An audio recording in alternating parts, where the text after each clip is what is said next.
Hello and welcome back to another episode of the On the Sideline podcast with Jackson and Kyle. I am your host, Jackson, and I am joined here, as always, by the man who tried to warn me about betting for the Bears. Kyle, how are you doing? I am good. Feeling good. A good week of games. Thank God they flexed off that Tampa Bay Vegas game and gave us that Seattle thriller. Good week of games overall, though. I felt good.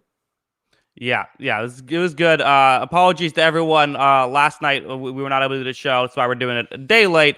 We also might have, depending on how the World Series goes, we might have to switch things around on Wednesday as well. So just stay tuned. But yes, very fun week. Monday show. So usually we start off with the Sunday night football. Today we're going to start off with Monday night football. Let's just get into it. This was not a great performance by the Bears offense, especially, and their defense was a little bit disappointing as well. What were your thoughts on this one? Well, I guess I'll start with the good because we like to keep it positive here, obviously. Yes. I never criticize head coaches, so I'll get into that later.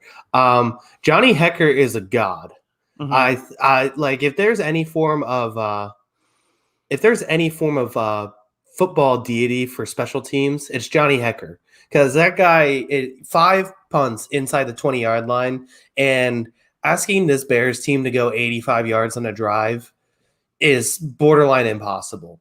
Credit to the Rams for being heads up on that and pretty much just saying, you're never going to get an 85-yard touchdown drive on us, which worked out in the end because they couldn't get going on offense. And I don't know how far we are into this Matt Nagy experience, but I still have yet to determine if he's a good coach or not. They had a stretch at the end of the first half where they had like 2 or 3 big chunk plays, and then he randomly just calls a timeout. And this is not the first time I've seen him do this. He just calls a timeout, and then they follow it up with Nick Foles is sacked twice, and they're forced to punt right before the end of half. And I just don't like – why, like, the second this team ever establishes a rhythm, he's ready to ruin it. And I feel like Nick Foles is like probably one of the most rhythm-based quarterbacks we have. Once he gets going, he can really get hot. He's like the guy at the Vegas table. Once he gets going and gets hot, you don't take him off the table. And I just don't understand the decision to call the time out there and stop all the momentum that they had. Yeah, there's some weird stuff with Nagy, and it's like on one hand, he's 25-14 as a head coach. Like he's won, I guess one extra loss if you count the playoffs. But I mean, there are just some of those questionable things, and he's an offensive-minded coach. That sort of the defense is what carries him. So there is some interesting stuff there. But yeah, like you, let's talk a little more positives. I thought this was a very mature game from Jared Goff. I think this is the game that if we saw Jared, we saw this game 2 years ago with Jared Goff, and he was trying to make stuff happen. He was throwing interceptions. This time, he seemed a lot more calm and a lot more okay with just trying to get out of there with the win. He wasn't doing anything fancy. I don't think McVay was giving him opportunities to do too many things fancy. But the big stat for him is no interceptions, which is, that was what killed him the last time these two played in a big primetime game.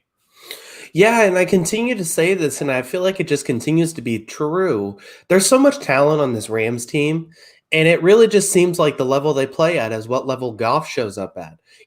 He looked really bad, and really, it wasn't even just like, because he doesn't make a whole ton of like mistakes as in like costly fumbles, interceptions, that kind of thing.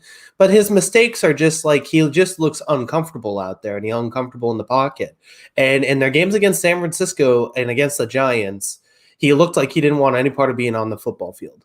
And then the games against Washington and Chicago, which are 2 pretty good defenses, he looks cool, calm, collected. He gets these really talented players the football, and the Rams offense looks special. I mean, it's really like this entire Jets or Rams season is going to be dependent on what Goff shows up each and every week. Yeah, no, it's very interesting. I also think that again, not that he doesn't get any credit, but Aaron Donald, again, I mean, even without necessarily completely lighting up the stat sheet, just every time he's on the field, people are paying attention. He's a part of every play, and the pressure constantly getting to Foles was a real issue. I mean, there were several plays where you look at the overthrow, but then they showed a replay. I thought the commentating crew did a great job on this, pointing this out. You showed a replay, and it's like, oh well, there was pressure right in his face. That's why he missed the throw. So really good job by the entire defensive line, not just Donald, but obviously it all starts with 99. Yeah, I mean, he continues to be just a complete force. Like I've said multiple times, I didn't see Lawrence Taylor. Obviously, he's great, but for a long time, I thought on the backside of the defense, Ed Reed was probably the best defensive player I've ever seen. I think Aaron Donald is probably up there at number one right now for me. He just makes an impact on every play. They contained him a little bit, but I also really liked what I saw out of Khalil Mack in this one.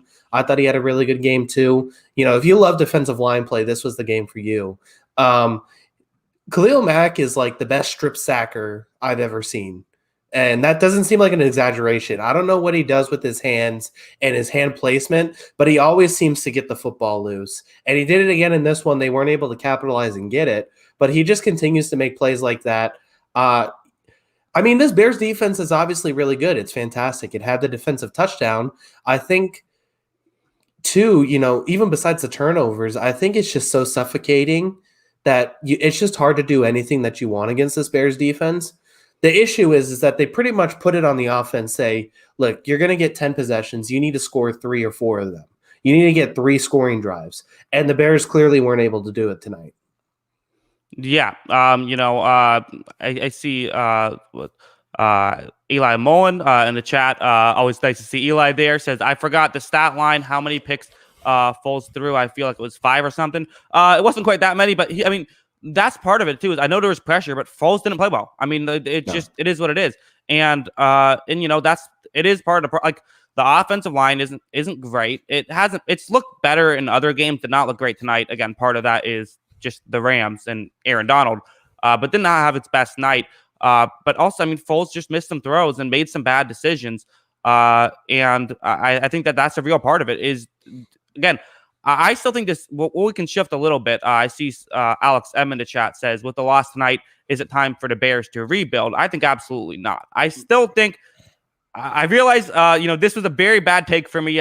We made the point bet that I thought the Bears were going to win. It blew up in my face. I still think this Bears team is a team that can contend for a playoff spot. I think that this is a tough loss. They've now had multiple tough losses. Their offense isn't great. And if they go up against a good defense, they're going to be in trouble. But I still feel like this is a really good defense. And I think that they are a few pieces away on offense. But I'm not sure if I do feel like right now, even if they make the playoffs, they won't make noise. This was a team that was technically in the number 1 seed in the NFC before this game. Yeah, this team is still 5-2. It's a playoff team. I think the question is, people are ready to, I feel like, jump to a rebuild almost too early sometimes. But what would a rebuild essentially accomplish in Chicago? What are you going to blow up the defense and be bad for 3 years? You could technically trade Allen Robinson, although I wouldn't at this point. He's probably the one tradable guy you have on the team because he is on that. He is looking for that new deal. I'm not ready to jump into a rebuild. There's no reason for your team to be bad when you're 5-2. I just think that they need to look at who they are and reevaluate some things on offense. The offense doesn't have an identity to me. And I think that part of it is that they just need to look at, I honestly would script out 7 plays throughout the game. And this may be a little over exaggerating, but I would script out 7 plays throughout the game where I'm just targeting Allen Robinson. I'm saying, hey, you're going down the sideline 1-on-1 and you're going to get the ball. There's no reason that he should have his 3rd target in the 4th quarter of a football game. He's the best player on this offense, and I think that they need to make sure that they're giving him his targets. I don't know if I like David Montgomery yet. I feel like I keep saying that. He just for 3 quarters looks like shit, and then he'll have a nice 12-yard run that brings you right back in, and you're like, oh wait, he's pretty much gone again. They have a lot of okay pieces on offense, but yeah, they need to find a way to get Robinson the ball and establish a little bit of an identity on this offense. I agree with all what you said. The running game just hasn't been there either. That's another important thing. How about this? Here's how you rebuild. Okay, the Raiders have talked about how they want another pass rusher. They need things to go. How about Khalil Mack to the Raiders for 2 first-round picks? Man, if only they made that deal before. Yeah. Yeah. Perfect move for both sides. Yeah. Can't miss opportunity there. Let's go ahead and call it into the league. We just made it work. Okay, there we go. All right. Well, we can move on now from this one. We'll go to the game that we usually start off the show with, the Sunday night game, Seahawks, Cardinals. As you mentioned earlier, what a wild one. Kind of some sloppy play on both sides. I felt like this is not it almost reminded me of like a really good college game where there wasn't great defense a lot of the time throughout this game. A lot of players made mistakes. Both quarterbacks made some mistakes. Russell Wilson had his worst game of the season, and that's not saying much because he had a lot of really good games and then one very bad game by his standard. But they both still made some incredible plays as well. And then it comes down to this craziness in overtime. And even before overtime, what were your thoughts on this one?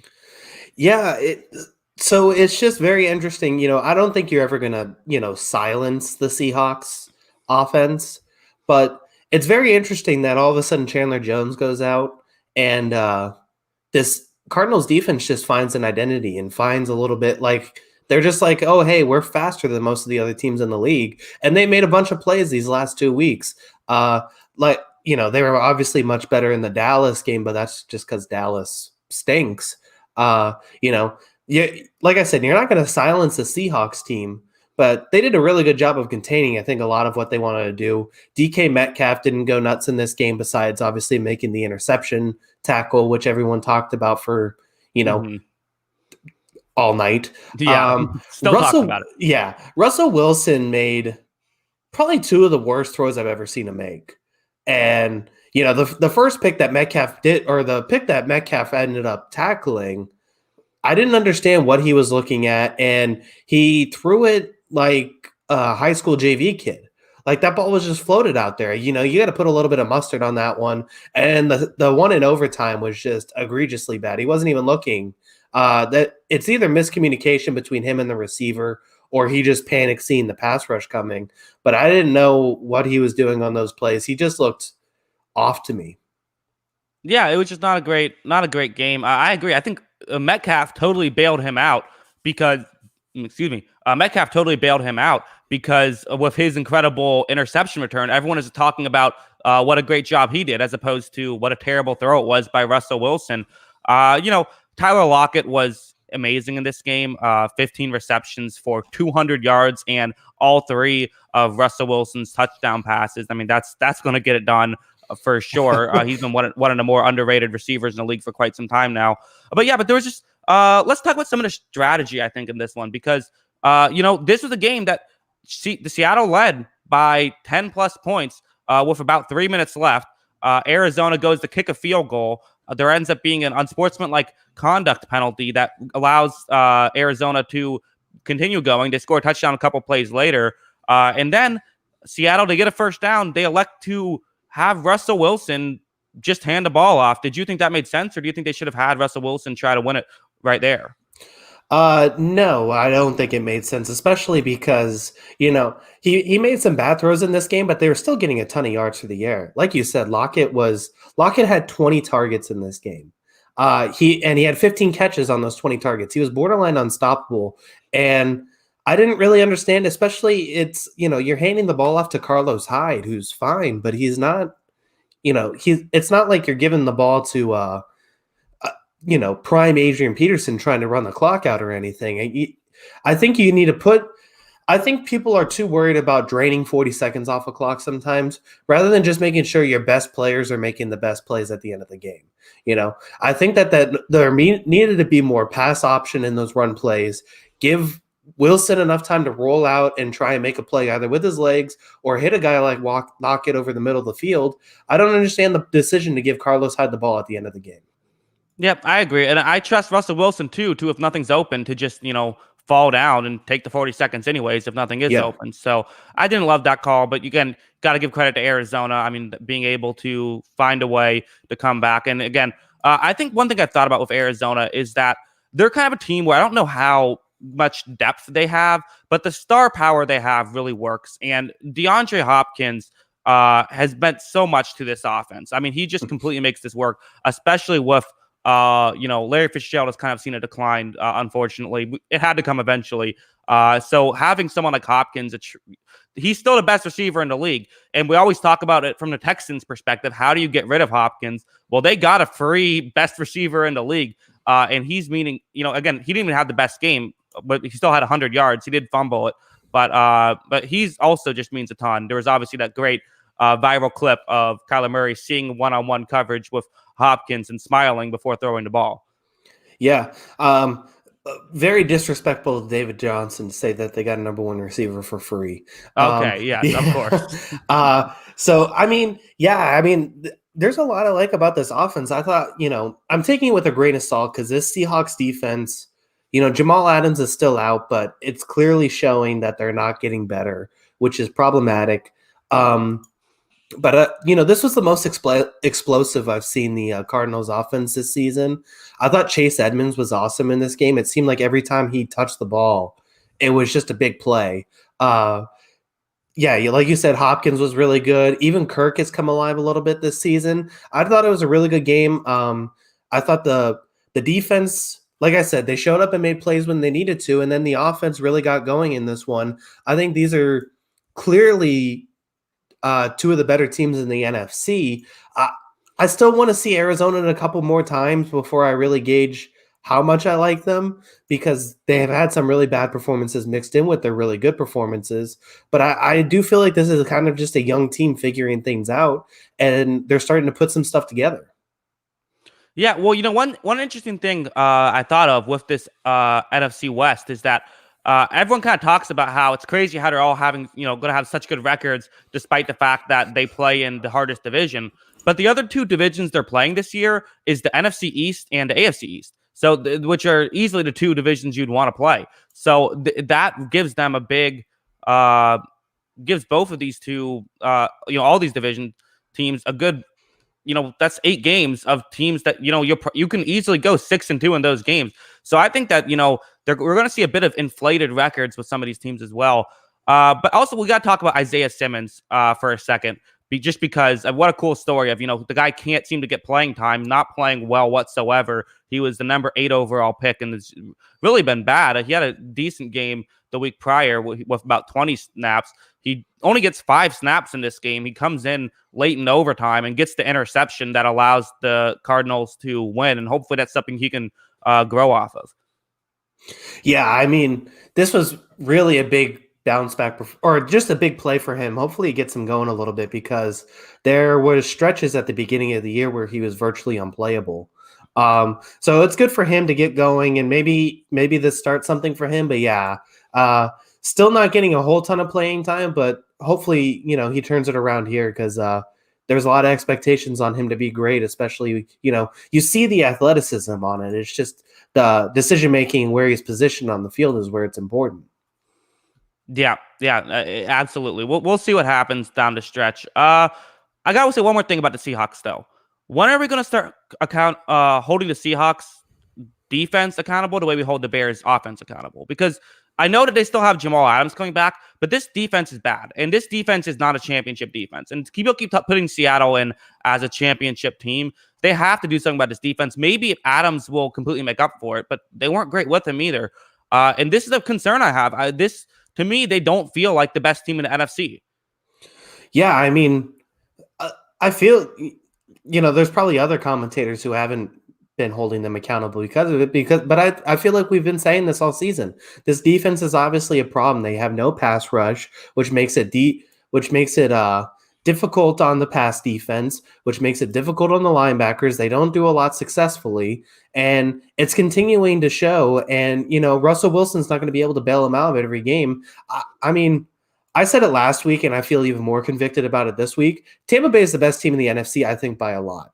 They've shown me the most on both sides of the football. I think that they're the best team in the NFC by a lot, and I feel a lot more confident picking them than I do Seattle. Yeah, we'll get to that in a second. We see good question here. James Kruger. Hey, Kyle, can we see your dog? Eli Mullen says, I want to see his dog. Can we see your dog, Kyle? I think my dog's sleeping right now over in the other room, so No, I'm sorry. Okay, dogs' sleep is more important than this podcast. I see how it is. You know what? Well, let's move on now. From disappointing news about not getting to see your dog to disappointing news about your team, Kyle. This is a mess. Yes. Mm-hmm. All right, so now we'll move on. Next, we have the Bucks Raiders. No, let's go back. Yeah, I think I speak for everyone here. What the hell happened to the Patriots, Kyle? Um, Cam Newton just started playing bad, and he was the only good player on our offense. It seemed like for a long stretch at the beginning of the season. I mean, listen, the wide receivers don't get open. I'm going to continue to say it. They don't get open, so you can't put it all on him. But he's also bouncing 10-yard passes, and he's missing Damiere Byrd when he's wide open. There's a lot of problems with this offense. The defense has no linebackers. It just seemed like that whenever they wanted a 10-yard flat route, 49ers could get it. And Jeff Wilson comes into the game and all of a sudden looks like, prime Barry Sanders. And then, JaMychal Hasty's able to get going too.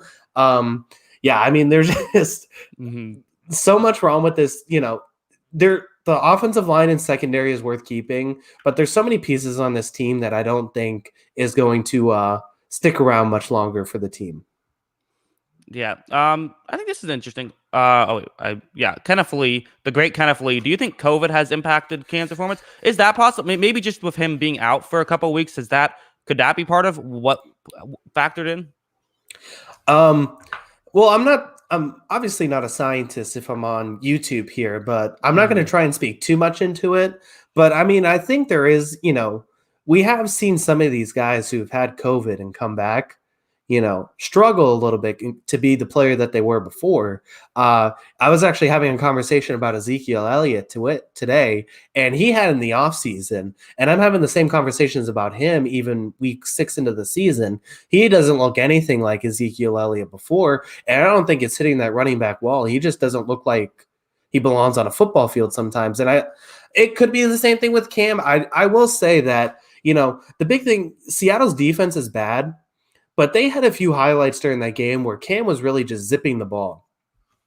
And then you're going into this last week, and like I said, he's throwing ground balls on a 10-yard hitch. And I just don't understand it. So I think that I think it's going to be interesting. But yeah, I mean, it might be time to blow it up. The dynasty might really be dead. Wow. Well, yeah. I've heard that after getting COVID, it makes you better at podcasting. So that's good news for us. I'm in my prime now, baby. I'm ready to go. Exactly. Yeah, no, but I mean, you touched on this, but Jeff Wilson and JaMychal Hasty both averaging over 6 yards per carry. I know it's San Francisco, and that's just kind of what they do. But I mean, like, this run defense isn't good. And even if Cam Newton can find a way to make something work, the one other thing I want to talk about with this game is Cam Newton, 3 designed runs this game. He played 3 quarters. Is that a problem? Should they be having him run more? Well, the first couple of weeks he was running all the time when we said he's going to run him into the ground. I mean, does it make the offense more explosive if he's running the ball more? Maybe a little bit, but they essentially abandoned the running game by the end of the first quarter. I think, we had 22 carries on the end of the day. We didn't run a ton of plays in this one, but it was like our leading carry guy had 10 carries, and a lot of those were towards the very end too. We abandoned the running game early, and I'm not really sure, no matter the deficit, if the Patriots are really a team right now that should abandon half of the offense. I think that they really need to get into a rhythm, and I think that I think that they should stick with the running game. I'm not really sure if Newton's going to be the answer. I think that they just need to get more reps for guys like Harris, Burkhead, get James White on the field for some screen passes. I just feel like they abandoned a lot of that in this game, and it didn't make a lot of sense to me.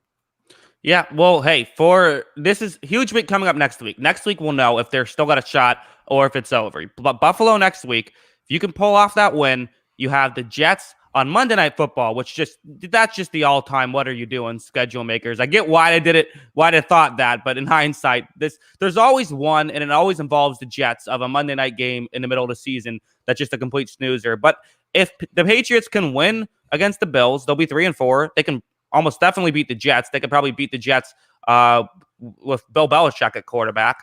and then you have Baltimore next week. So I mean that's not gonna be good. Yeah. But you have a chance to get some momentum and try to get back in it to get one of those top 7 seeds. Yeah. I ended this Patriots game having 3 cups of gin and juice, and then I watched 25 minutes of Mac Jones videos. So that's pretty much tells you the state of the New England Patriots right now. Yes. All right. Well, we'll move on now. Let's talk about the man who no one is saying shouldn't have left the Patriots now, Tom Brady. From bad news for you to good news for me. I got to be honest. I don't know if other Tampa Bay Buccaneers fans feel this way. This feels weird.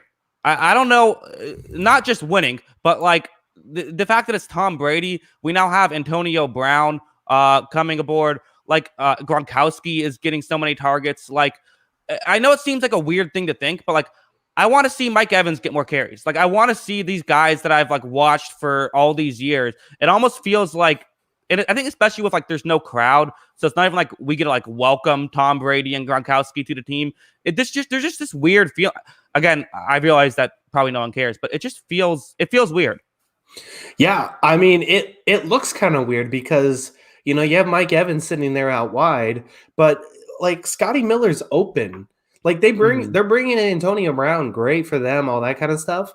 Scotty Miller's open every play. There's no way you could take him off the field. I don't understand what their personnel is going to be because he's always open. I mean, this team is just flat out insane. They could do whatever they want on offense this week. They have a game against Green Bay where they could do whatever. They just bully them on defense. It's the most complete team, I think, in the NFL right now. They were incredible in this one. There was a stretch where Carr, I have to give credit to the Raiders because I think there was a stretch where Carr was matching Brady throw for throw, and he really kept him in this game. There is a point, though, here. I'm going to pull up the play-by-play so I get the exact timing right. But I was glad that this happened not because I hate the Raiders or anything like that. He hates the Raiders. He does. But here it is. So 11 plays. Oh my gosh. End of the towards the middle, 12:43 in the fourth quarter. They go 11 plays, 54 yards, and on 4th and 1 at the 17-yard line, Daniel Carlson kicks a 36-yard field goal. This cut the game from 24-17 to 24-20. There is no reason to kick the field goal on this drive. You're cutting a 1-score lead to a 1-score lead because it's going from 24-17 to 24-20. It doesn't bring you within a field goal. And you can't stop Tampa Bay. You haven't really stopped them the entire game, and it just bites them in the ass. They don't score from the rest of the game. You go for it on 4th down there, and you get the yard. I know you could argue, well, Jacobs didn't really get going in this one, but at the same time, you've been able to get yards just about every play through the passing game too. You just get the yard there, go get the touchdown, tie the game back up, and keep your team in it. There's no reason to kick the field goal there. I hate it when coaches do this, and I hope every time it happens, no matter the team, that they give up 30 straight points like they did in this one. Yeah, no, I mean, I especially hope that happens when they're playing my team. But yeah, I mean, I'm going to say this, and listen, I'm the biggest John Gruden fan out there. There doesn't get much bigger of a John Gruden fan than me. John Gruden is a dinosaur. He still has his mind stuck in the past. When it comes to these game management decisions, he just has not adapted to the new age analysis that says in those moments you go for it. And it's a real problem. And listen, he's a smart dinosaur, right? Like he's still great at X's and O's. He's still great at all this stuff. He's like, they say like what T-Rexes are like the smartest dinosaur or whatever. He's a smart dinosaur, but he's a dinosaur, and it's hurting them. Yeah. I mean, I just think it's a wrong call. Do we have the Josh Jacobs conversation yet? I know the offensive line's battered, but he still hasn't really been able to get it going all year. Well, I mean, I don't think I think he's been fine. I don't know what his numbers are, but from what I've seen, I haven't had a problem with it. You think he hasn't been well? I mean, I just don't think that he ended up with 10 carries for 17 yards in this one. He just hasn't looked as explosive to me. Right now, he's at 3.4 yards per carry. A lot of that has to do with the offensive line not really being on the field, but I do feel like it's a genuine problem right now. The passing game looks terrific, though. So, I mean, you have that going for you, but I mean, this offense is complete when Jacobs is going because I think they establish a lot of the run to get the entire team going, but he can't be having 3.4 yards carry. Yeah, no, that's true. I didn't realize it was that little. Yeah, I mean, he's never going to be a huge yards per carry guy just because of the nature of how he is as a runner and how they want him to be as a runner. But yeah, that you're right. He has to step that up. That is totally a fair point. Let's talk a little bit about the Bucks, though. I mean, listen, I've said it's not as fun as maybe I would hope for, but I'm just being complaining for no real reason. Is it time to put Tom Brady in the MVP conversation? Yes, I was actually going to ask you Mhm. this because I Yeah. I was looking. So do you make futures bets? I know we dabble a little bit in gambling. Do I make? I'm sorry. What was that? Futures bets. Futures bet. I don't know what that means. So basically, just future awards, division winners, that kind of thing. You can Oh, get okay, Tom gotcha. Brady at plus 1,500 for MVP right now. Yeah, I saw that. I'm probably gonna put some money down on that. Yeah, that seems like a Yeah, solid. Like put $10 down on that. Yeah. I mean, listen, I'm not saying it's definitely gonna happen, but the fact that he's pretty much has top five quarterback stats right now, and the guy's 43 years old. I mean, this is just stupid that he's able to do this at his age. yeah. I mean, 43 years old. He's second in the league in touchdown passes this season, which is just absurd. Uh, that throw to Scotty Miller, the 35 yard Hmm. touchdown pass, it doesn't get any better than that. I mean, he had 5 or 6 throws in this game. The Raiders were very soft in coverage, but he had 5 or 6 throws in this game. It just doesn't get better then. I Yeah, thought he I was mean, fantastic. So yeah, I mean, I'm all for it. Plus 1,500 for MVP. The Buccaneers are also. Oh, I just dropped the futures one. Hold on, let me go back to it. Plus 850 for the Buccaneers Super Bowl. yeah, I mean that seems like. I mean they seem like they have a legit shot right. I mean the NFC is wide open. I still don't think I. I mean, we'll get into Kansas City and Baltimore. Talk about Kansas City in a second. Yeah, but I mean, this is a really good team, and also, I mean, we got to talk about. We didn't even mention this defense. Devin White with 3 sacks, an inside linebacker getting 3 sacks in a football game. It's just, it's stupid. And also, we got to talk about Derek Carr. I keep saying this. Derek Carr. He's got to, or the Raiders as a whole, got to stop these fourth quarter turnovers. You know, there was a 10-point game. They had an opportunity still to come back. Carr throws one. It's hard to totally blame Carr because it was deflection, but it was a dangerous pass. Gets deflected, and yet another fourth quarter turnover cost us. Also, side note, there was a moment when Aguilar dropped the pass, and the commentators said, in a rare drop from Aguilar, which are words I never thought I would hear in my lifetime. I know he hasn't dropped one yet this year, but I mean, like, come on, a rare drop from Aguilar, you can't say that. Yeah, yeah. I mean, I really like this Derek Carr year, but Hmm. it has been plagued. All of their losses can be attributed. Uh, I don't know if they were going to come back in this one, but all of their losses, you could see the costly fourth quarter turnovers, whether it's a strip sack or an interception, like in this game. Um, it's it's a confusing team to watch, this Raiders team, because I feel like there's moments where I'm like, this offense can score on anybody. There's no way that they can't get 9 wins, but their defense is going to keep every team in it too. At the same time, something's got to give with how this pass rush has to create a little bit of pressure. I think that they need to press a little more. I feel like they're too soft in coverage sometimes. There's just some things I don't like about this defense that I feel like could play them out of a playoff spot. Yeah, I agree. We'll move on now. I think we've covered that. Let's go to another primetime game. How about the Giants Eagles? This was a fun one. This one I thought was a very entertaining game through and through. We saw an all-time clip of Daniel Jones getting an 80-yard touchdown only to fall over his own 2 feet. We saw some good and bad of Daniel Jones and Carson Wentz. I thought for a second maybe we could get a game where Daniel Jones finally doesn't turn the ball over. And he didn't even go that long into the game without turning it over. I was just hopeful. But as a whole, kind of a weird game. But Philadelphia gets a much needed win as they improve to a dominating 2-4-1 record. Yeah, I mean, how many? I was looking at this and it blew me away because I had to look at the box score for this just because I was like, Philly dominated this game. How was this a 1 point game? How many games have you heard of where one team has 8 red zone appearances and the other one has 2, and it's a 1 point game? It ends in a 1 point game. Yeah. Yeah, I mean, it was just the weirdest thing. I felt like Philly was just a better team, and they ended up getting the win because of it. But New York stayed in this one despite Daniel Jones just handing the ball to the other team twice. Let's see, and Eli Mullen, 4 turnovers in this game, just like you predicted. I remember we did our over/under on the turnovers for this one. Yeah, just kind of a sort of a I don't know. These are the kind of things I want from the NFC East. You know what? I'm all in on the NFC least right now. I've said this before. I'm always rooting for the team with the worst record to make it in. I hope that Eagles with 4-11-1. That's what I want them to get in with. Yeah, you're going to be the only one watching Sunday night next week, I guess, when the Eagles and Cowboys play. Mm-hmm. Yeah, just an interesting game. Another thing I heard from Warren Sharp, actually, I didn't fact check this, but I'm just going to say it because he said it and I trust him. That every time the New York Giants ran on 1st and 10, it resulted in a punt. Yeah. So, I mean, I don't know if I want to. Jason Garrett sucks. I'm just going to say that. Jason Garrett is bad at coaching football. I just think that this play calling is really unimaginative. Can't talk today. And, I didn't love everything about Daniel Jones' rookie season, but I feel like it's a regression.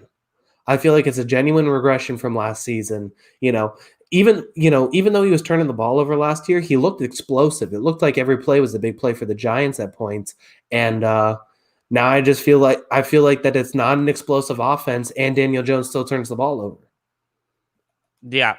No, I'm with you. I mean, I don't really have too much to add. I mean, I think that clearly the nice thing is I feel like they've, with a good quarterback draft, kind of made it a little easy. I mean, Daniel Jones had shown a lot his rookie season, but if he got hurt and was out for the year, I think I've made my decision. I draft someone else.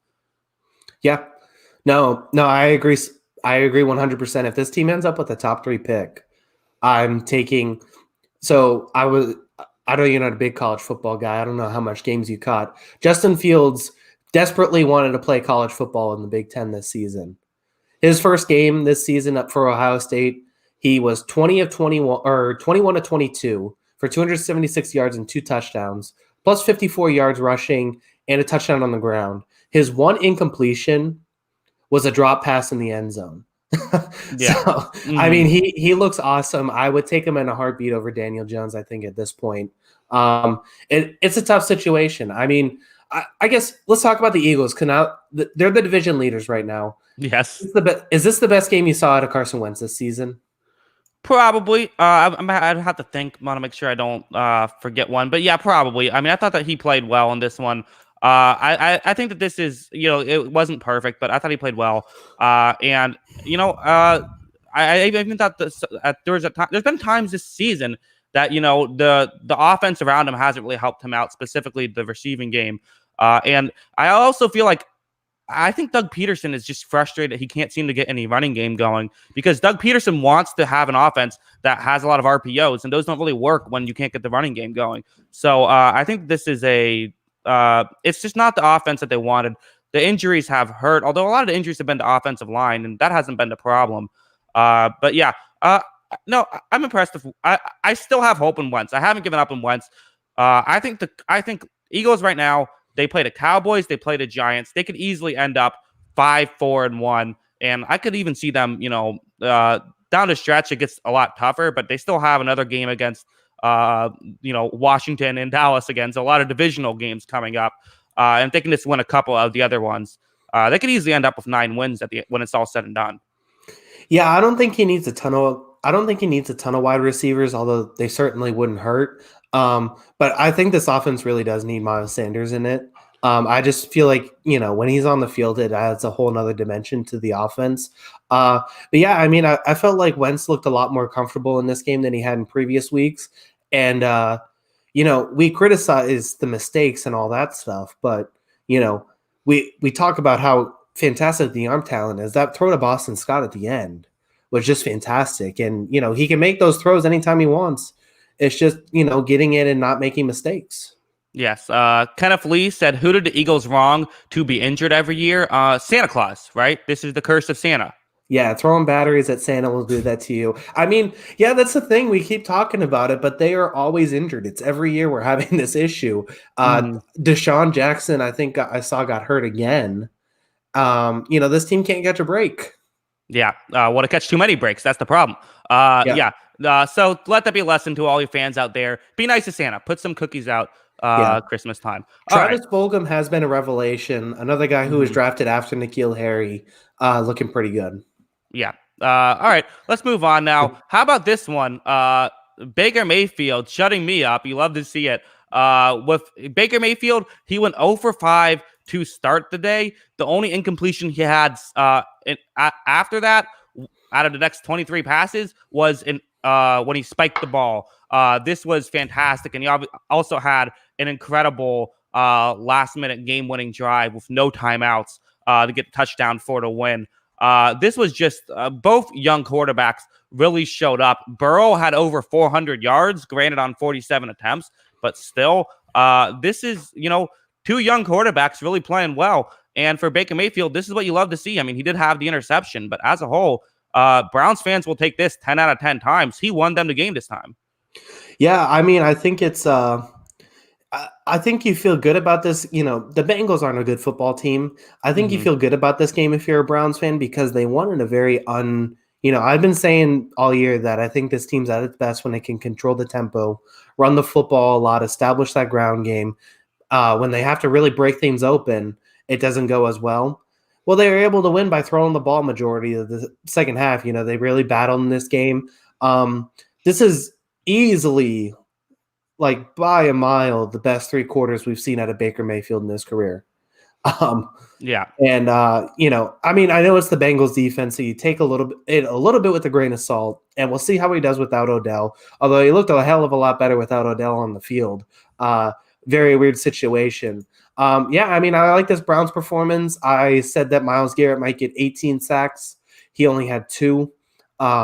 So I was a little over. Rough night for him, yeah. Yeah, a little over on that, but he was still actually really good in this one. Burrow continues to Joey covers, man. He continues to cover all these spreads, which is the funniest thing.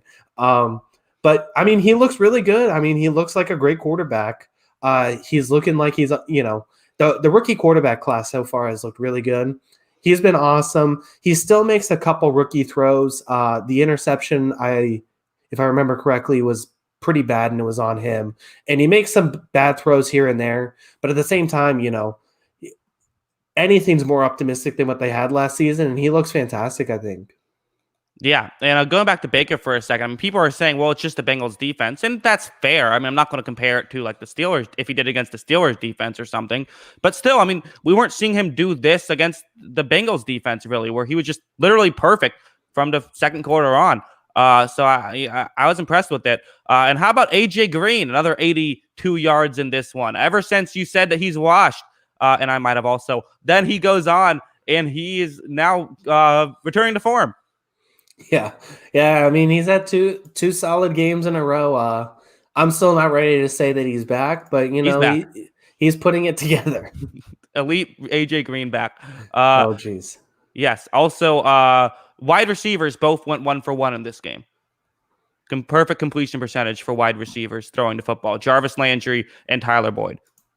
All right, we'll move on now.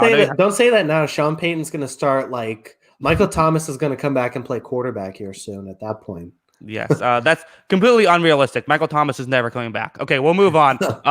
Let's go right to the Panthers Saints. This was a fun game. This was the back and forth one. Could have gone either way. I thought Breeze looked really good in this one. Again, still not throwing the ball down the field, but who cares? He's getting points on the board.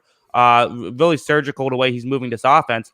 And to me, the biggest point of this game was Teddy Bridgewater late in the game, a chance for a long field goal. Teddy Bridgewater takes a bad sack. That turns it to a 65-yard field goal, which I don't even think the field goal is the right call there. I think you either try to go for it or do I believe you could have even potentially punted there. It wouldn't have been a great scenario, but you could have at least gotten field position. They went for a 65-yard field goal, and they nearly got it. So clearly there was a reason for it. Just didn't quite work out. If you have to take the sack, you have to figure this is probably an overtime game. But good win for the Saints. Yeah, really exciting first half. Both teams kind of went back and forth. The defense has made adjustment in the second half, slowed the game down a little bit. Obviously, a lot of the scoring stopped from that point on. But yeah, I mean, I think even with the bad sack, I think you feel pretty good about Bridgewater after this game. I mean, this Panthers offense could not get the running game going at all. But, shocking, having DJ Moore is just such an advantage. He just made big play after big play for this offense, had some big games, and Bridgewater I thought looked good for the most part, and he was playing right there with Breeze in the Saints offense. Yeah, I think this is a good win for the Saints. I think that the fact that they're able to, again, they still haven't had Michael Thomas, and yet they've hung with Tampa Bay. They're only a half game behind. Tampa Bay's 5-2, they're 4-2, and of course the Saints beat them week 1. There's a big game coming up in a couple weeks against those two, so they're going to need Michael Thomas back for that one. But clearly for Carolina, turns out maybe Christian McCaffrey is kind of important to this team. Yeah, I mean, this was definitely his best case for it because I thought Mike Davis had been pretty good throughout the season going into this one, but they couldn't get anything going on the ground, which just changes. So, the offense ended up looking pretty good through the passing game, but I feel like it just changes too much of this offense. They really need that running game going.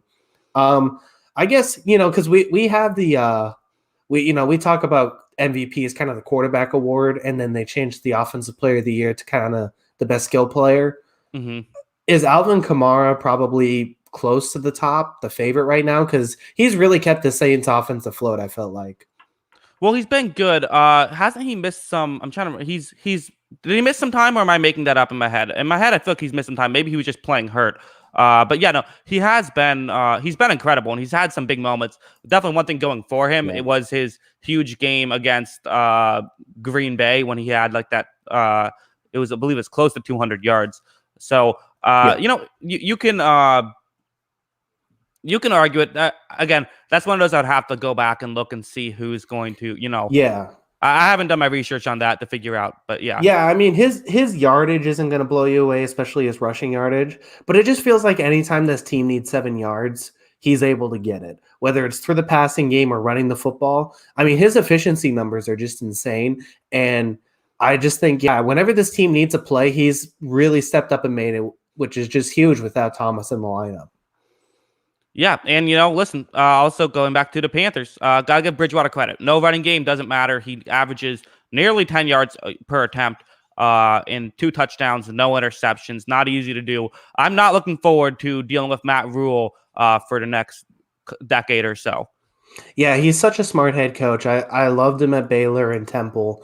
And Bridgewater in this receiving group, it was kind of a new group. They brought in Bridgewater. They brought in Robbie Anderson. And then you have Curtis Samuel and Moore there, obviously. They've kind of just figured a lot of things out. There's a really good I really like the how they've all kind of meshed, and I think that they can they're one of the better groups in the league, I think, right now. You have to consider that. Yeah, and they're doing it all without McCaffrey, where his whole thing is that he can catch the ball as well. So really incredible. All right, we'll move on now. Let's talk about 2 teams entered the week undefeated. Only 1 remains.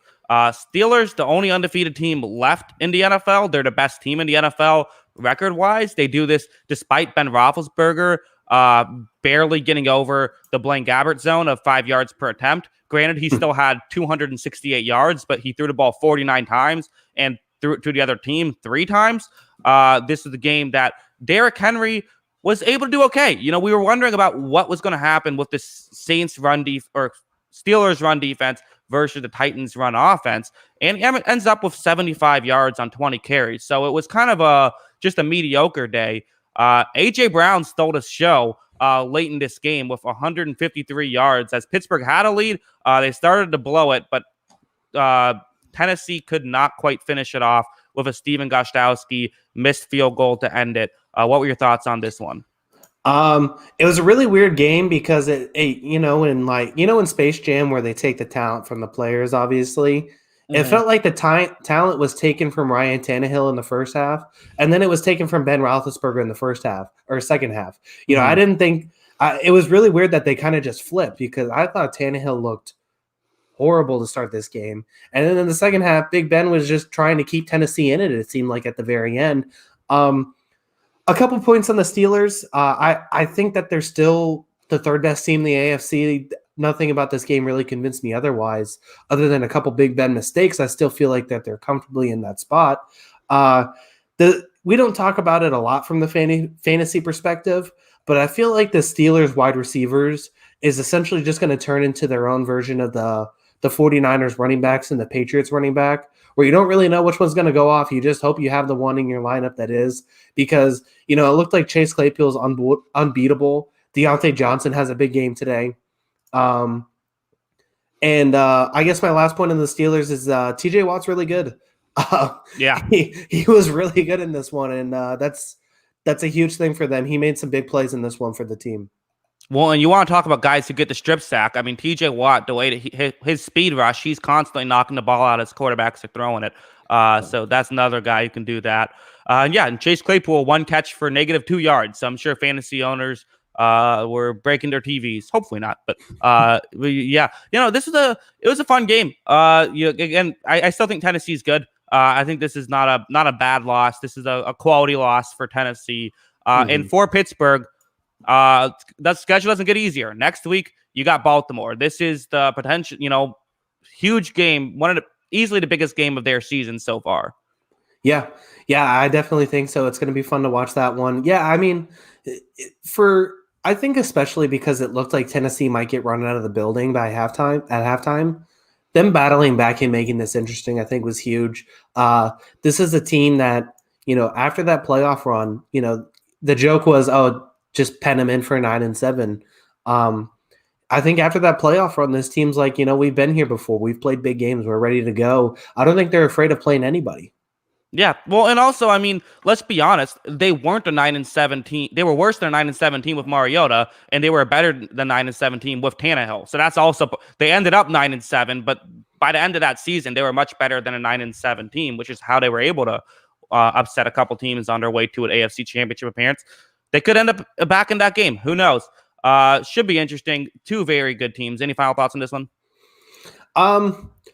Yeah, I mean, I guess I see some people talking about it here in the chat. Where would I guess, we don't do like a whole overwhelming rankings for a lot of these teams sometimes, but where do you have the Steelers? The Steelers, I'll say 3rd in the AFC. I do my power ranking show on my Patreon, so you guys, anyone listening, can check that out. It's only $1 a month. Patreon, Jackson Kruger Sports.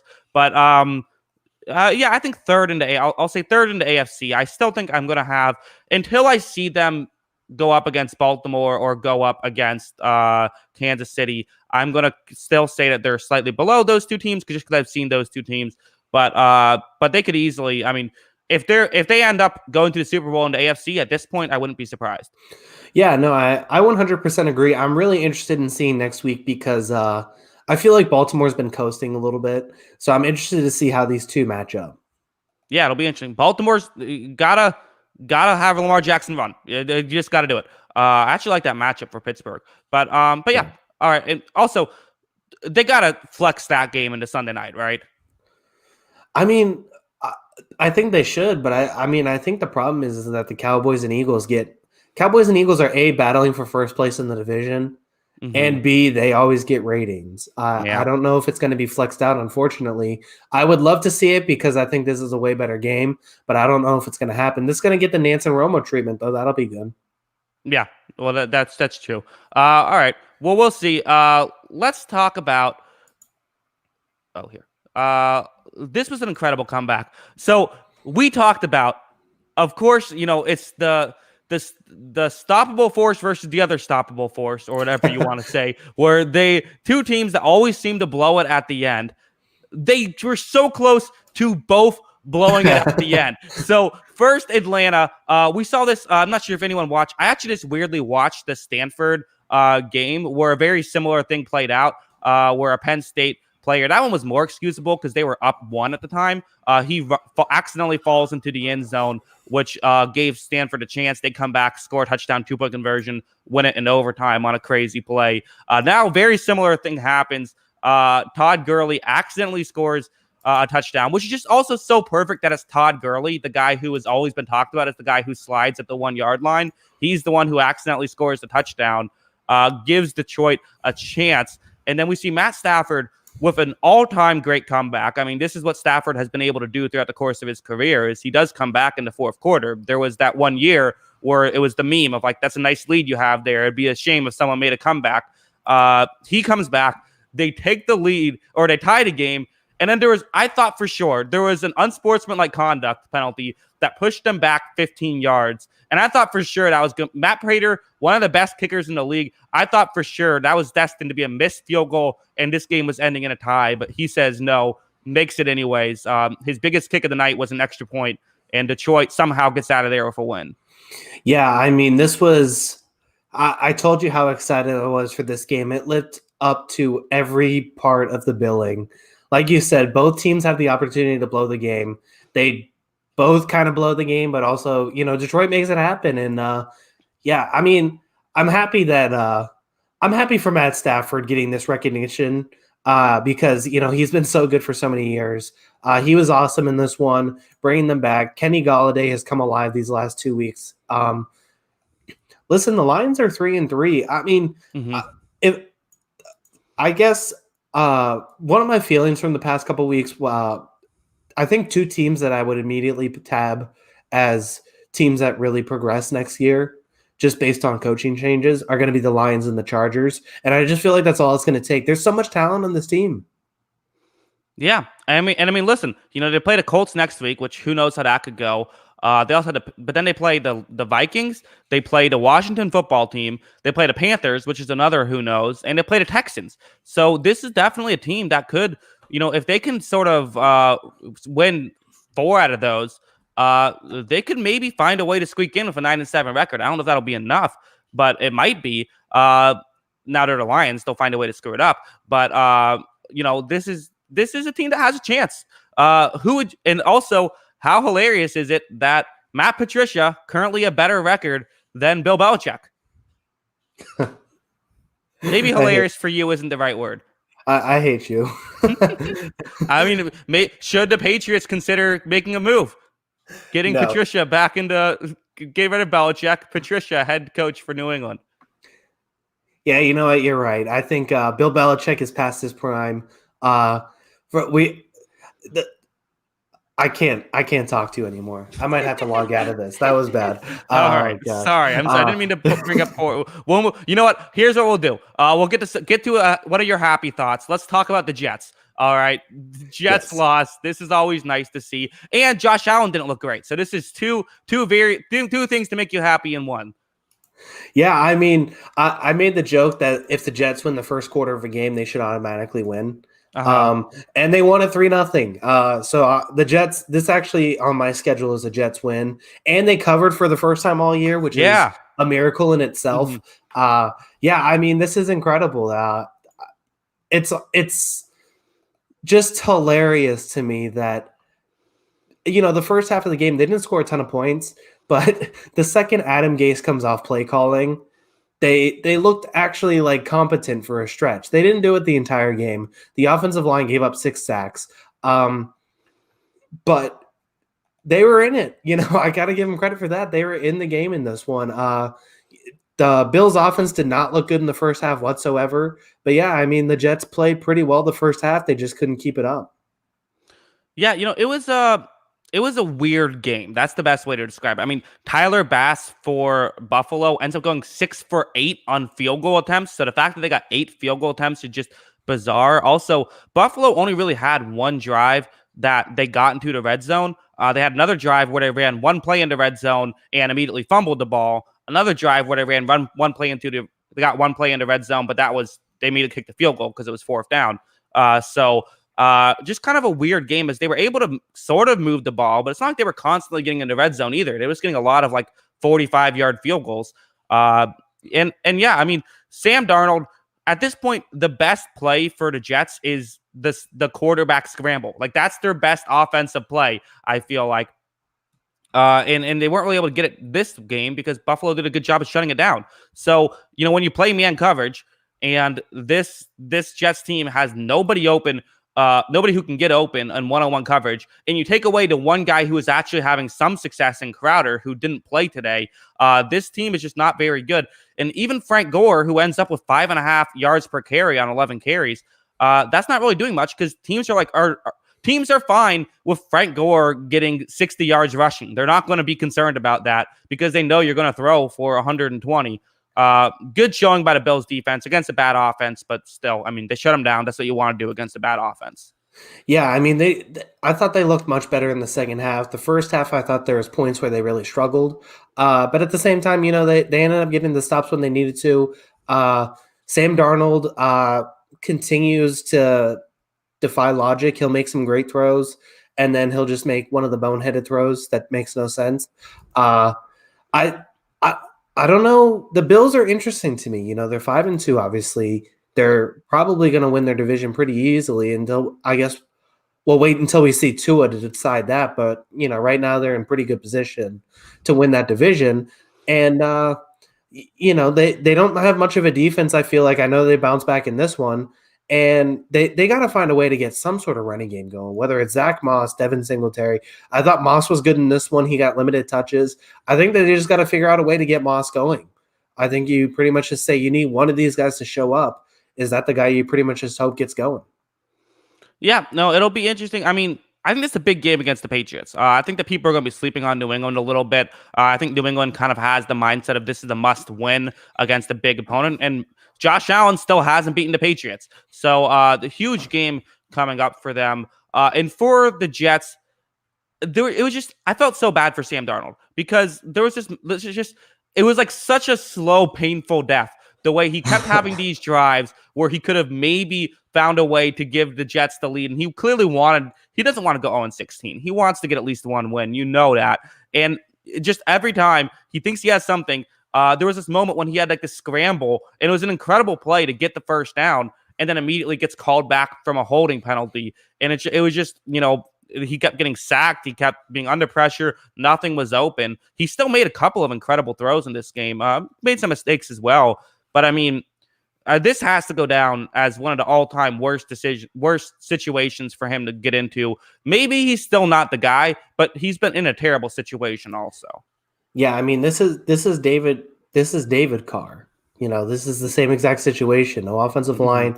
I know David Carr at the end of that tenure had Andre Johnson, which is probably 10,000. Yeah, 10,000 times better than anything Sam Darnold I think has ever had. What would you take?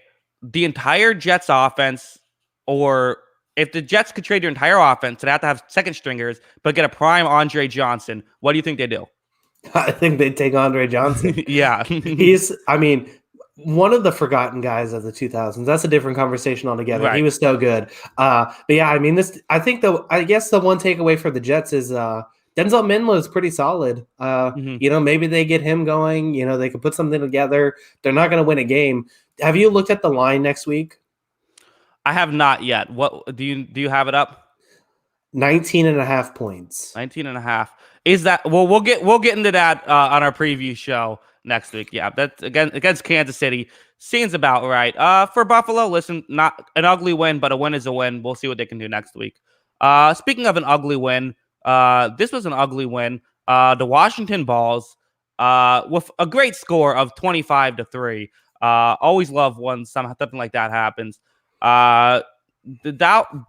saw Ben. I forget how you pronounce his last name. Danucci. He ended up getting some snaps after a bad collision to Andy Dalton there. That takes him out. We saw just more of the same. The Dallas offense. It really seems at this point that this was just Dak Prescott desperately trying to keep this team afloat.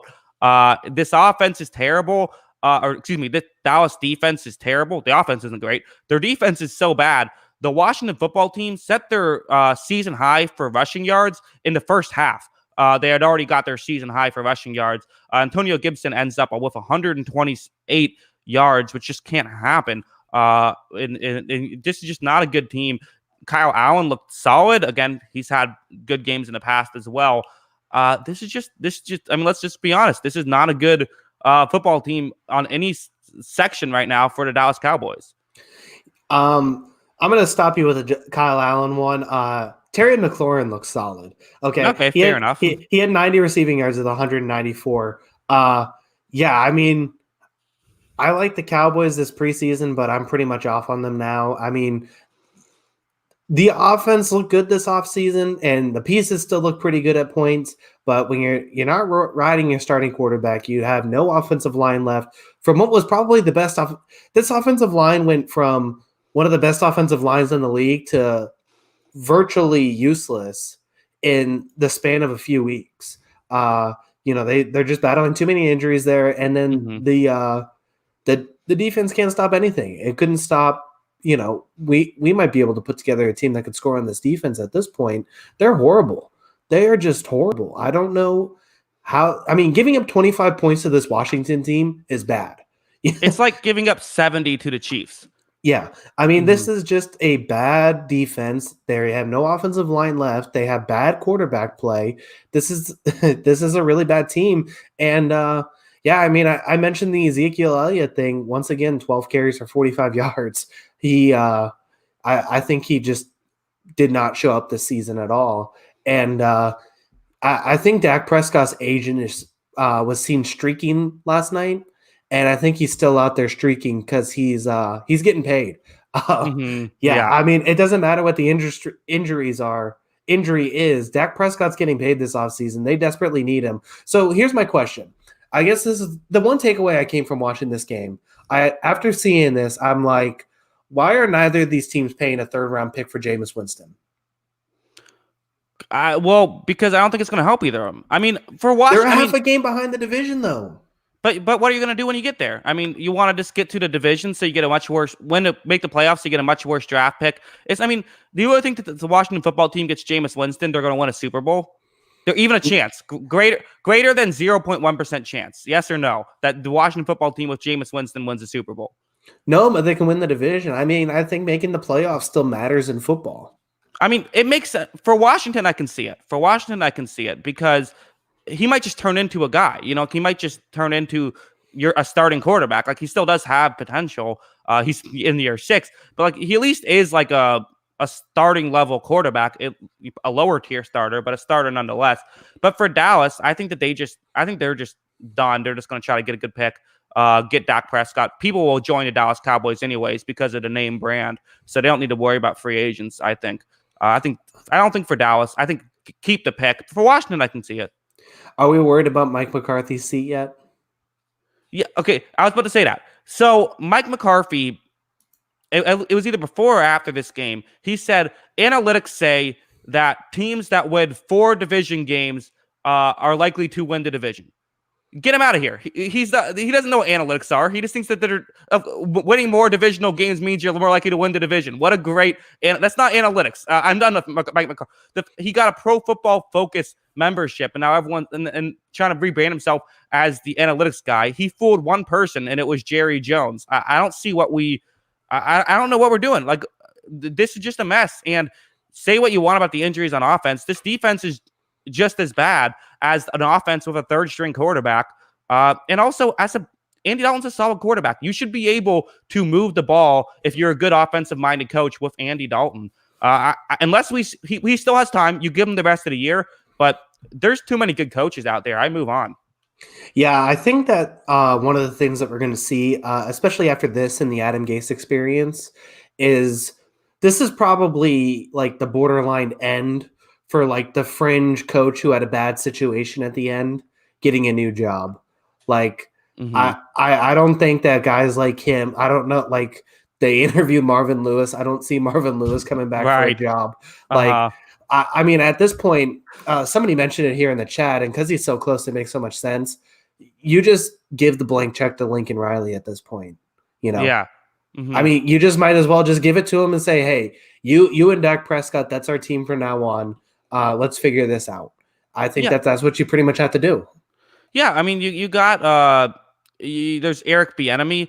You can get to Salah for the 49ers, so I think would be a great fit as you sort of let Dak Prescott run the offense. You sort of focus on the defensive side of things. I think that would make a lot of sense. There's things you can do. I mean, there's too many good coaches out there. I don't see giving Mike McCarthy. These things take time, but I mean, this team has gotten way worse than it was last year with Jason Garrett. And it's not even before the Prescott injury, it was this way. So again, we'll see. He has time to turn it around, but if he doesn't turn it around in a hurry, I'm done with him. Yeah, tough situation. I just don't think it's yeah, I mean, I don't think it's going to work out. It just doesn't seem like he actually, all the talk in the offseason, it doesn't seem like he learned anything from his Green Bay tenure. Yeah, no, I agree. All right, so we want to talk about. Let's go to this one. Not a ton to say here. Bad performance from Denver, good performance from Kansas City. What were your thoughts on the Chiefs Broncos? Um, it was kind of the forgotten game of the week. Mahomes didn't really have to do much of anything. Like, I feel like I barely saw him. It's like he might as well just taken the week off. I had to Google actually the biggest part of this game. I think that I had to Google Chad Henne was still in the league. It turns out he is. So he had a touchdown today. That was pretty big. They get the defensive touchdown, they get the special teams touchdown. That's good on them. Drew Lock is beginning to have a lot of Sam Darnold vibes to me. He'll make 3 throws that look awesome, and then he'll just throw one directly to the other team. And it's just like you might as well just hand the ball off to the defensive lineman and have a good day. Melvin Gordon pitched it over Locke's head, which was pretty funny too. But yeah, I mean, I think that's the biggest concern with the Broncos is the Drew Lock situation, and what is this building towards the future? Yeah, the Drew Lock. I'll talk about the Drew Lock thing in just a second. We saw a super chat. Very much appreciate it. Truett Stoneberger, who said, "How do we rehab Cowboys fans?" Let's talk about that, and then we'll get back to Drew Lock. What do Cowboys fans need to do in these dire times? Well, Cowboys fans love talking about the '90s Cowboys, so you might as well just show them some YouTube videos of that. There you go. Remind them that they won some Super Bowls back then. I mean, they haven't forgotten that they won Super Bowls because they bring it up. Every 10 minutes of Cowboys conversation. Emmitt Smith played for the Dallas Cowboys. So yeah, I mean, you show them some of those 90s videos and you say, you know what, one of these days Dak Prescott is going to come back and this offense will recover. I think, one of the things I forgot to mention when we were talking about the Cowboys, I think that this Cowboys roster and this Cowboys team is the exact definition. This should be taught in the schools pretty much on lessons of salary cap management. They have spent so much money on top end players that they have 6 players on each side of the ball, and then they have no depth. Well, I'll cut you off right there. They've spent so much money on good end player. They're not paying Khalil Mack. They're playing good players, but DeMarcus Lawrence, you have Jalen Smith. These are good players, but they're not these elite players. And he's handing out $100 million contracts like it's candy. He gave Ezekiel Elliott a 6-year deal. I mean, yeah. I mean, crazy. Yeah. I mean, that's pretty much it. I think that's the. I think that he needs to put someone in charge that knows what they're doing. Yeah. I mean, that's enough on the Cowboys, but yeah, they need to put someone in charge. Yeah, totally agree. We'll get back to what the banner says. Chiefs Broncos. Drew Lock. I was with you. I mean, it's tough. I mean, he's a young player. You want to give him time to develop. You can't really, and this is what the problem with young quarterbacks is. It's hard to say at this point definitively, is he good or is he not good? He's 23. He's a young guy. You do have to give him a little bit more time to develop. But yeah, another not great performance. He's incredible arm talent, but we knew that when he got drafted, we knew he had great arm talent. The question was always sort of, can he put it all together? I do also think, though, that part of it just is, I mean, they were expecting to have Courtland Sutton this season, and him getting hurt, that hurts his development as well. It just does. It would have been great. A key part of getting Drew Lock was that, hey, we have now, Courtland Sutton. We've drafted a couple guys. This can be really good. Receiving core, it hurts when you lose your number one guy. Yeah, and I'm drawing a blank on his name. They lost the offensive lineman in an opt-out, too, which was a big one. Right. The right tackle. I forget his name as well. Yeah, someone will mention it in the chat. But yeah, I mean, I'm kind of, we were both kind of high on the Broncos this offseason, and I'm kind of okay with punting on this season almost. They suffered a lot of injuries before, a lot of opt-outs that really affected them. I think that next year might be the complete package. I just think the tough thing for quarterback, I talked a little bit about it with the Patriots and, some of the prospects. There's just too many quarterbacks. There's too many good quarterbacks now with the way college offenses are changing, how the position's being developed. I was looking at it today. There might be 6 quarterbacks taken in the first round. There's 6 quarterbacks that are good enough to be taken in the first round, where you're looking at the top 3 in Lawrence, Fields, Lance. You got Mac Jones, you got Zach Wilson out of BYU, you got Kyle Trask out of Florida. That's 6 guys, which is tied for the record for the most quarterbacks taken in a round. There's just too many good quarterbacks that I think teams are becoming more and more impatient with, waiting on these young guys to develop. Yeah, we see Joe Kim says, do we have to question Elway's evaluation of quarterbacks? In hindsight, Paxton Lynch might have been the wrong decision. Yeah, I mean, we've been debating his evaluation of quarterbacks for 6 years now, 7 years now. I mean, besides Peyton Manning, who could have seen that one coming? Nailed that. Was going to work. What a job. QB guru John Elway said Peyton Manning's going to be good. Yeah. And it worked out for him. Yeah. Also, super chat again. Appreciate these super chats. We'll answer any question you want if you have the super chat. Almost any question. Can't give that blanket statement. Should the Bears start Mitch after the loss? I'm gonna say no. I think we get. I mean, I don't really. If you make a decision, you make a decision. It was one bad game for Foles. He's had some good games as well. I think we hang on for a little bit. Yeah, I mean, unless it gets really, really bad, I feel like a change like that made during the season is kind of like committing to it for the season. I don't think we see Mitch back unless it just gets worse from here.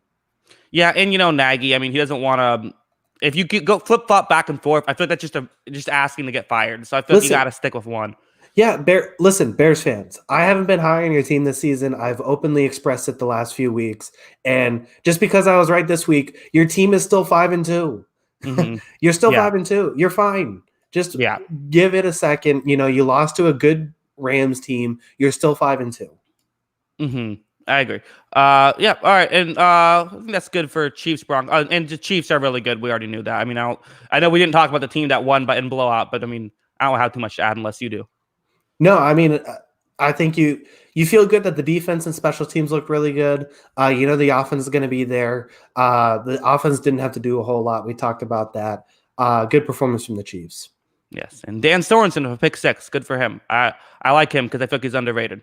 I don't know why. We'll move on. Jaguars, Chargers, the Herbert show continuing. Herbert continuing to just be really impressive. And I mean, he's probably the offensive rookie of the year right now. I mean, yeah, him and Burrow both look the part. I mean, there's been a lot of good rookies this year. We've talked about the receivers in past leagues. We've talked about, Clyde Edwards-Helaire. We've talked about some of the other, there's a lot of good rookies this season, but yeah, I mean, he's been dynamic. I really like seeing Keenan Allen get going. He was awesome in this one.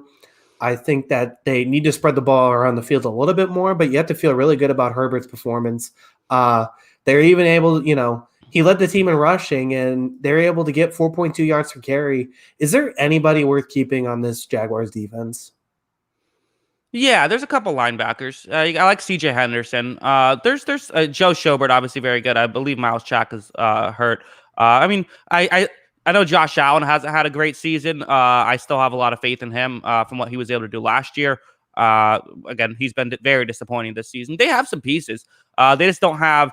You can't play a base zone coverage team and have only some pieces. Yeah.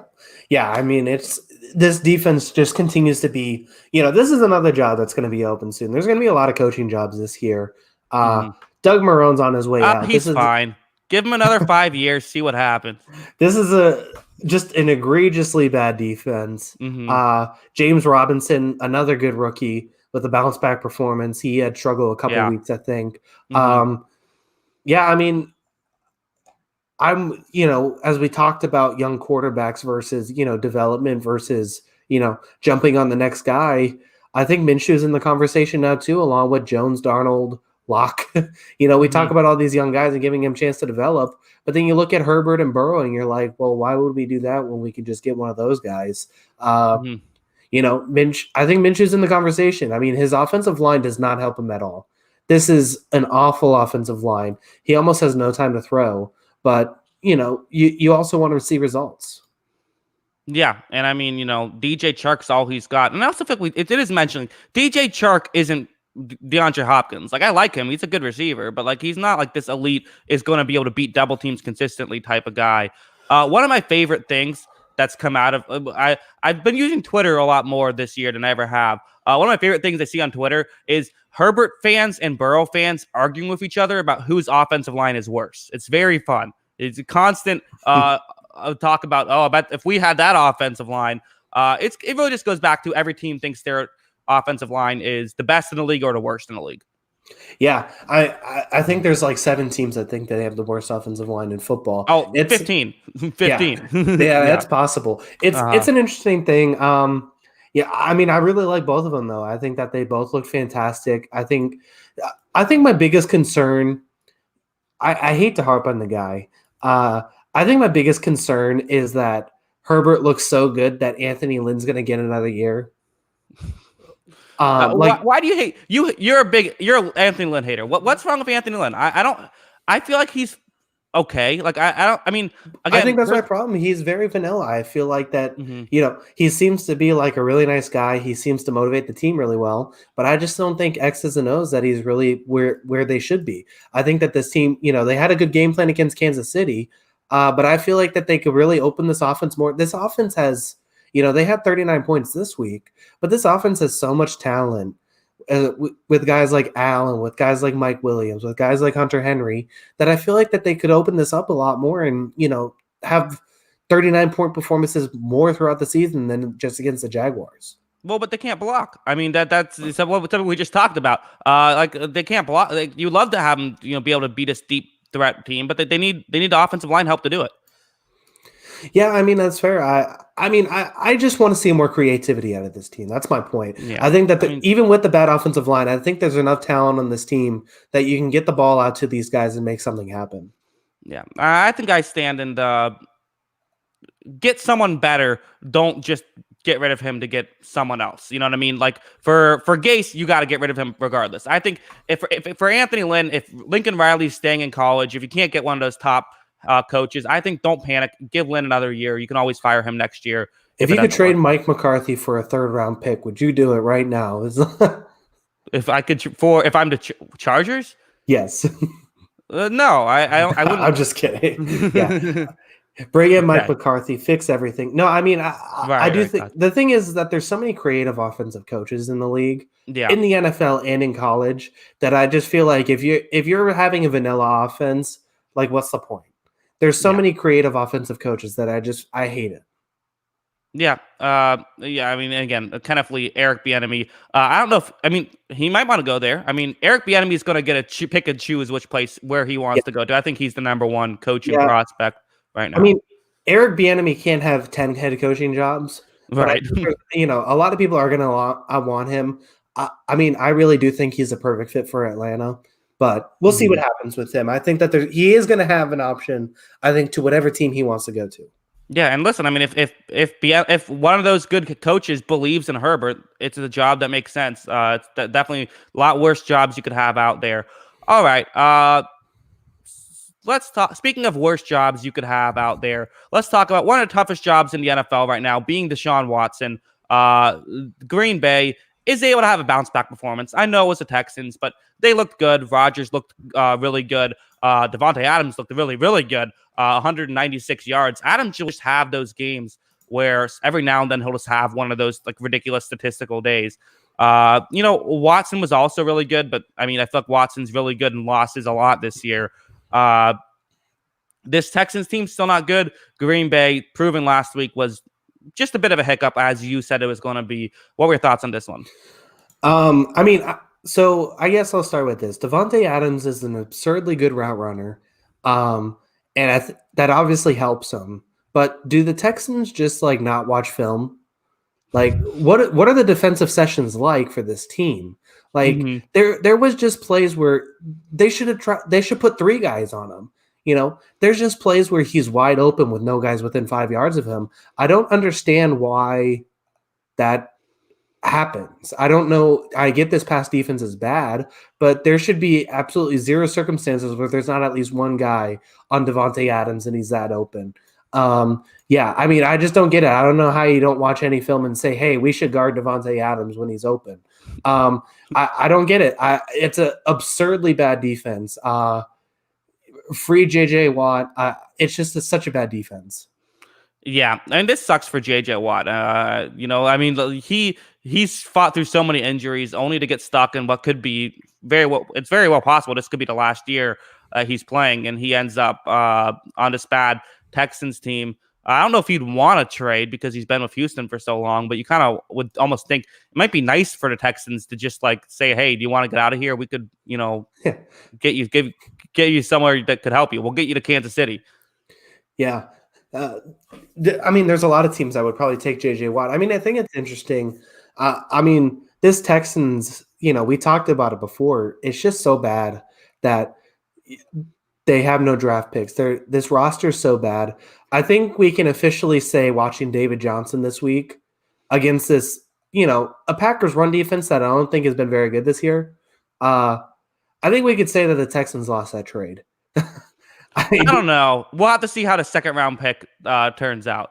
Yeah, I mean, David Johnson is so, I said it with AJ Green, he bounced back. I'm putting David Johnson in the wash category. Okay. He has been washed, rinsed, repeated, and washed again. He's starting to fade. It's not looking good. One more point, too. This is something I tweeted about. I don't know if there is a stat for this. This is just a random point. I feel like we need a statistic for tackle depth because I feel like there's a huge difference when Devin White has like 10 tackles and they're all at the line of scrimmage because he's just such a good football player and just has such great instinct. And then Zach Cunningham is making tackles where he's just getting hit 4 yards upfield because he's not reading the play, and Jamal Adams has 4 yards before he hits him. I think there needs to be an adjustment to that statistic so that it tracks depth. I don't know if it exists, but that's my opinion. No, that's a great thing. I don't know what's happened to Zach Cunningham. I always thought he was one of the real underrated players in the league, and now he's overrated. Now he forgot how to play football. I don't know what's going on. Maybe it's he looks like he has center blocks on his feet. He doesn't move. It doesn't look like he's reading any play out there. Yeah, I don't know. It's a weird situation. Yeah. Kenneth Lee says get all of the Watts together. What do you think about that? Perhaps get T.J. Watt and Derek Watt over to the Texans. Yeah, that could be a good move. Yeah, T.J. Watt for the Texans will offer like a 5th round pick probably and think that's a good deal. right, exactly. All right. Any final thoughts on this week as a whole? Just the last game we talked about. No, I think we just about covered everything. Fun week overall. Yeah, I wish that the Lions and Falcons could play 16 times a year. Yes, that'd be great. See something new every week. I mean, the Falcons continue to find new ways to lose. Those two teams playing each other would go 8-8 against each other, and each of their losses would be the most agonizing way possible. It'd be like a level of Dante's like Reigns of Hell, where they just find a way to lose in the worst way possible, week after week, depending on which team you're a fan of. Yeah, I agree. All right. So that's it for football. We're going to talk a little baseball just because I'm a Rays fan. Been some crazy World Series stuff going on. Yeah, I mean, this was well, I'll let you go ahead because you'll give an unbiased opinion and then I'll talk about just myself, as I always do. It's hard not to feel good for Clayton Kershaw. He looked awesome. I found it easy. Find it real easy. Yeah. I mean, he was awesome in this one. And, if it wasn't for the Justin Turner show, I mean, he wasn't very good in this one. And Corey Seager, too. He's probably, I think if this goes to game 7 and in game 7, Kershaw delivers like a save at the end, I think he's a lock for an MVP for World Series. How'd you feel about the steal home call? I liked it. I think it was the right call. I think that, to me, the two guys who are getting bailed out by the steal home call is Wendell and Adames. Wendell pops up and then Adames strikes out. You have first and third, no outs. Not scoring there is absolutely inexcusable. I mean, I was literally thinking like, hey, a double play is a good thing. They didn't have they were playing back when there was runner on third and nobody out and Renfroe was up. They were giving up that run and we completely failed to figure it out. And Kershaw wasn't even really pitching that well. Kershaw, he had a good line. He did not have his best stuff. We could not take advantage. He grinded it out. I give him a lot of credit for it, but he did not have his best stuff. and Wendell chases a bad pitch and pops it up that he should have never swung at. And Adames on he on 2 strikes swings at a pitch that was never close to the zone. Stayed outside the whole way, and he was just trying to do too much. At that point, you have Kevin Kiermaier up, who I know he homered off Kershaw earlier in the series. I still don't think Kiermaier is not a good contact hitter. I think that the chance of him getting a hit there are probably like 15 to 20%. I think we had a much better chance of scoring on the stolen home, so I like the call. It just didn't work out. Yeah, I mean, I think the one argument I have against it is, I mean, it's been a while since I played baseball, but like even in Little League, like you're kind of taught don't run into the third out. Like that's like the number one rule is don't run into the third out, and you just hate to see it that way. But I mean, I think the biggest thing when it comes to these two teams is even though not all of the stars they've had good performances from, game 1 was the Mookie Betts show. Seager and Turner have stepped up these other games. Max Muncy's been good. They haven't like put it all together where all of their stars showed up. But I think the one thing is that their at-bats just feel so much more meaningful, especially against guys like Glasnow. Every one of their at-bats seems so meaningful. They're working the count. They're drawing walks. Having that, and then some of the guys on the Rays just not putting together good at-bats. And I just feel like that's the difference in this series is that even when these stars for the Dodgers aren't having great games, they're finding ways to be impactful. Well, I mean, I feel like I can't believe we're here. Like as a Rays fan, like we don't feel like a championship team. And I still hope we find a way to pull it out. We can still find a way to figure it out. I mean, we have Snell on the mound for Game 6. He pitched really well in Game 2, and they don't have a great pitching situation in Game 6. So I think we're actually underdogs. If I'm a betting man, which I am, I put down some money for Tampa Bay Game 6. I think that's just a smart move. I think that we have we're going to be our backs are against the wall. We're going to go all out to win it, obviously, because we have to force a Game 7. In Game 7, we have Charlie Morton, who didn't pitch well, but he is Charlie Morton. In the Game 7. So you have confidence if you're the Rays fan. But you have guys like Austin Meadows, who is supposed unplayable. To be he's not starting. When he pinch it, I don't want to pinch hit him because he looks lost out there. Willie Adames, who was supposed to be a big player, he's lost out there. Glasnow was supposed to be our ace. Glasnow is he's not pitching again this season. I mean, we have to start to wonder if he even is a starter, because I don't care that you throw 100. People can hit 100, and you only have 2 pitches, and everyone can easily see if it's going to be a fastball or a curveball. It's not that hard to tell, and guys can catch up to the fastball. So he got completely smoked in both games he played against the Dodgers, and Cash still let him pitch over 100 pitches both times for God knows what reason. Lau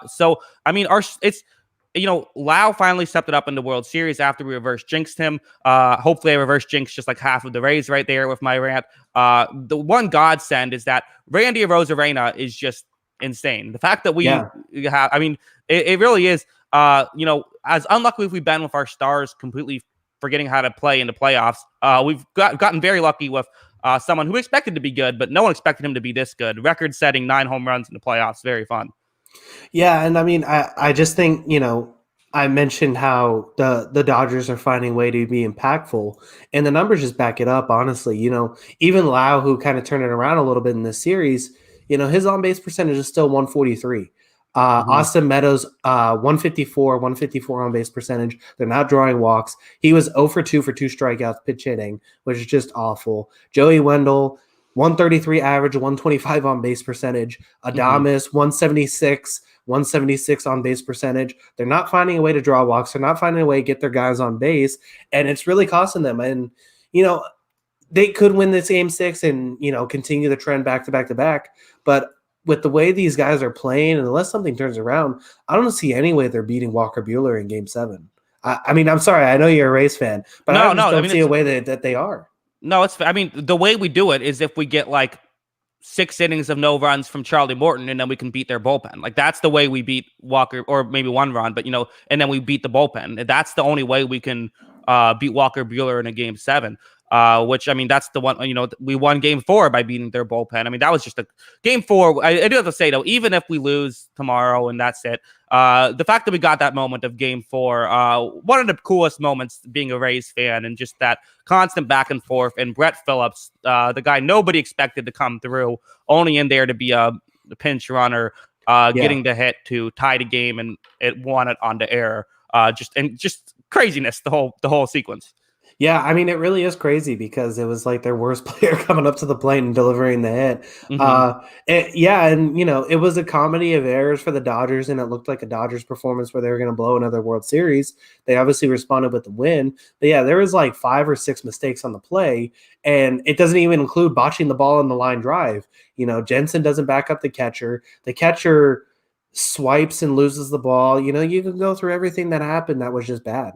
Yeah, Max Muncy didn't make a great throw. And then you also have, obviously, the bobble and Randy Rosarena falling down on the way to home, which is the only reason they had a chance.